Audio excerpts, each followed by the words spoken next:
వ్యక్తిత్వ వికాసంలో సాధారణంగా అసాధ్యాలేమీ లేవు, అంతా మన చేతిలోనే ఉంది, ఇలాంటివి చెప్తాం. నేను వాటిని కొంతవరకు వ్యక్తిగతంగా నమ్ముతాను కూడా. కానీ లాజికల్గా చూస్తే ఎక్కడ పుడతామో తెలీదు, ఎవరికి పుడతామో తెలీదు, ఎప్పుడు పోతామో తెలీదు, ఎలా పోతామో తెలీదు. ఎప్పుడు ఎక్కడ ఎవరితోటి ఎలా మనకి అనుబంధం ఏర్పడుతుందో తెలియదు. ఏ అనుబంధము ఏ బంధము ఎప్పుడు ఎలా తెగిపోతుందో తెలీదు, సాగిపోతుందో తెలీదు, కొనసాగిపోతుందో తెలీదు, చివరికి ఏమైపోతుందో తెలియదు.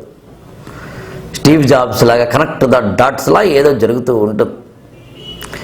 మానవుడు తన జీవితంలో చాలా విషయాలు లేవు అని చెప్పేందుకు చరిత్రలో ఒక చిన్న కథ ఉంది.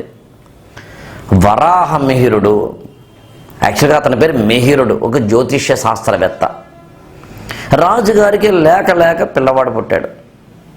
ఇప్పుడు ఆ పిల్లవాడు పుట్టిన వెంటనే జ్యోతిష్కులు చూసి ఇతను ఏదో 16వ ఏట పలానా రోజున సాయంత్రం 4 గంటలకి చనిపోతాడు అని చెప్పారు. రాజుగారు కంగారు పడిపోయారు, ఇదేంటండి లేక లేక పుట్టిన పిల్లవాడు. సరే, ఇంకా పాపం బాధాకరమైన విషయం ఏంటంటే అతను సాయంత్రం ఏదో 4 గంటలకైనా మాత్రమే కాకుండా పంది, వరాహం, అడవి పంది అతన్ని చంపి వేస్తుంది. చాలా బాధపడ్డారు, ఏం చేయాలి అర్థం కాలేదు. అప్పుడు వరాహ మిహిరుడి దగ్గరికి వెళ్ళారు. అందుకనే యాక్చువల్గా మిహిరుడు అతని పేరు. అతను అడిగారు, ఏమండి ఏంటండి అని చెప్పారు. రెమెడీ అయితే లేదు, but one thing is sure, ఆ రోజు సాయంత్రం 4 గంటలు దాటితే అంటే అడవి పంది ఇతని మీద దూకకుండా ఉండేలా మీరు ఏర్పాటు చేసుకుంటే ఆ తర్వాత అతను బతికి బట్ట కట్టేందుకు అవకాశం ఉంది. బాగుంది. ఒక ఒంటి స్తంభం మేడ కట్టారు రాజుగారు, 7 అంతస్తులు కట్టారు. పై అంతస్తులోనేమో ఆ రాకుమారుని కూర్చోబెట్టారు, చుట్టూరా ఫ్రెండ్స్ అందరూను. ఆ రోజు వచ్చేసింది, ఇతనికి 16 ఏళ్ళు వచ్చినాయి. ఆ రోజు మొత్తం మామూలు కాదు, టైట్ సెక్యూరిటీ. అడవి పంది కాదు, పులి కాదు, సింహం కాదు, ఏనుగు కాదు, పిల్లి కూడా, చీమ కూడా, నలక కూడా ఏమీ పైకి వెళ్లకుండా ఉండేలాగా టైట్ సెక్యూరిటీ.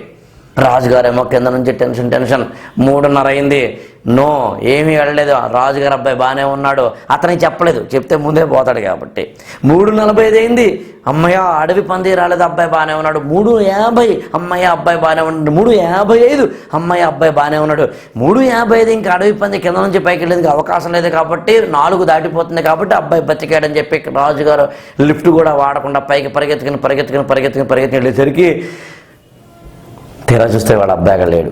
ఆశ్చర్యపోయాడు. వాళ్ళు అడిగాడు మంత్రుల్ని, వాళ్ళని, ఎక్కడ పోయాడు అబ్బాయి? ఏమండి ఇంతవరకు ఇక్కడే ఉన్నాడు, బహుశా టెర్రస్ మీదకి వెళ్ళి ఉంటాడు అని. టెర్రస్ మీదకి వెళ్ళేసరికి అక్కడ రక్తపు మడుగులో ఆ అబ్బాయి పడిపోయి ఉన్నాడట, చనిపోయి ఉన్నాడట.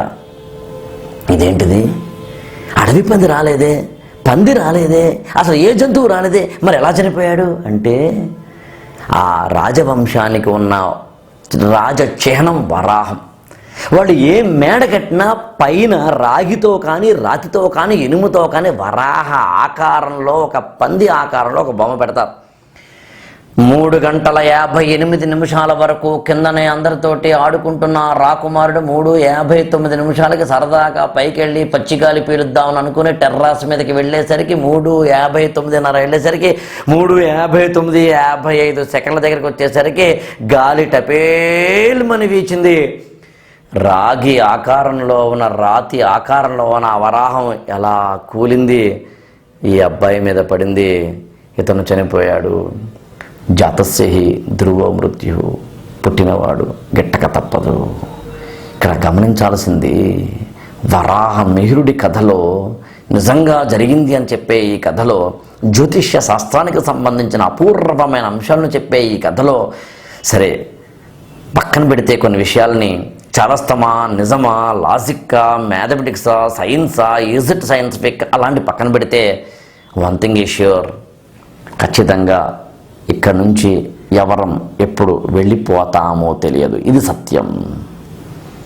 నిజంగా ఆ టైమే వచ్చేస్తే బహుశా వెళ్ళిపోతామా ఏమో తెలియదు. అంతవరకు హాయిగా ఉన్న కుర్రవాడు హఠాత్తుగా వెహికల్ తీసుకుని బయటికి వెళితే, ఇది 3 కోట్ల వెహికల్లో వెళ్ళినా కూడా నడి రోడ్డు మీద జూబ్లీ చెక్ పోస్ట్ దాటేసరికి బండి 200 కిలోమీటర్ల/h వెళ్ళొచ్చు, బండి అదుపు తప్పవచ్చు, పోవచ్చు. అలాంటి సందర్భాలలో అనేకమైన యాక్సిడెంట్లో బతికి బట్టగట్టిన వాళ్ళు వేరు లేరా?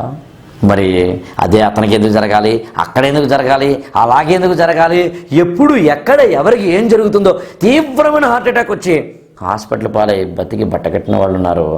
అసలు ఏ దొరలవాటు లేకుండా నడి వయసులోనే అనుకోకుండా రాత్రి గుండెపోటు వస్తే పొద్దునయ్యేసరికి శాశ్వత నిద్రలోకి వెళ్ళిపోయిన వాళ్ళు ఉన్నారు. ఇప్పుడు ఇక్కడ గమనించాల్సింది ఏంటంటే మరణము ఎప్పుడైనా రావచ్చు. ఇక్కడికి నువ్వు కొంతకాలం ఉండడానికి వచ్చావు, కొంతకాలం ఇక్కడ ఉండడానికి వచ్చావు కాబట్టి నిత్యం చైతన్యవంతంగా ఉండు, నిత్యం ఆనందంగా ఉండు, నిత్యం వీలైతే నలుగురికి ఉపయోగపడు, అసూయ లేకుండా ఉండు, డబ్బు పట్ల వ్యామోహం తగ్గించుకో, ఇతర వాటి పట్ల వ్యామోహం తగ్గించుకో. ఎందుకంటే వాటి నువ్వేమీ పట్టుకెళ్ళిపోవు కాబట్టి. ఒక విధంగా చెప్పాలి అంటే నువ్వు మనిషిగా బతకడానికి ఉపయోగపడే ఒక మహాతారక మంత్రం ఏంటంటే మరణం. నువ్వు ఎప్పుడైనా కోపం ప్రదర్శిస్తుంటే ఒకటే గుర్తుంచుకో, నేనే శాశ్వతం కాదు, ఆడు శాశ్వతం కాదు, ఎందుకురా ఈ లొల్లి.